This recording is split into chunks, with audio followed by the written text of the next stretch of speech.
Although a large amount of permits to sell retail marijuana in Saskatchewan went to a small amount of companies, the government said the random lottery process was fair and open. One-third of the permits to retail pot in Saskatchewan, 17 of 51, will be owned by one of 5 companies. Makowski, the minister responsible for the Saskatchewan Liquor and Gaming Authority, said that type of thing will happen when there's randomness involved. It's not always what the numbers might entail.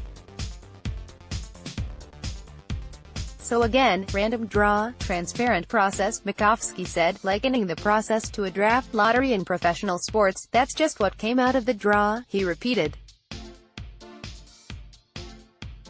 Winners of the 51 pot permits were announced on Friday, 3 months after the province first announced its policy framework for legalized marijuana in Saskatchewan. Minister responsible for the SLGA Makowski said criminal record checks will be required for the successful applicants.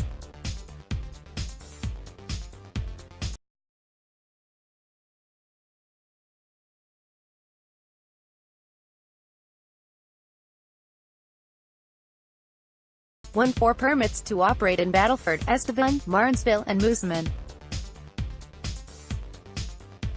Synergy 5 Investments will have the opportunity to open up 3 shops in North Battleford, Yorkton and Warman. Tweedgrass Lands, Yorkton, Canopy Growth Corporation, was the big winner, as they got 5 permits for the communities of Fort Qu'Appelle, Humboldt, Meadow Lake, Melville and the RM. Of Corman Park outside of Saskatoon. A numbered company, 1,159,711 BC Limited, won 3 permits from Elfort, Outlook and Rosetown.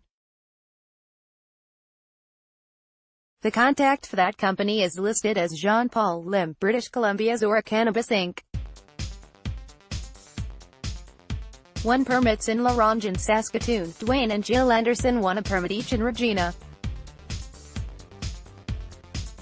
Their lawyer, Glenn Luckick, declined comment. Good character Cam Swan, president of the SLGA, said a person currently operating an illegal pot shop would not necessarily be disqualified from a good character check. Trent Pepler, CBC, on the topic of a good character check, SLGA president Cam Swan said there are multiple factors. A criminal record, such as an impaired driving conviction, would not necessarily disqualify someone from obtaining a permit, Swan said. It has to be relevant to the business they're actually operating, he said of convictions in relation to good character. It has to be recency, it has to be impact overall. So, there is a number of different criteria. Theoretically, someone currently operating an illegal pot shop and selling pot and pot products over the counter would not disqualify them from a successful good character check either, if no charges have been laid. Most permits going to provincial entrepreneurs. More than 2/3 of the winners are from Saskatchewan or have operations in the province, according to the government.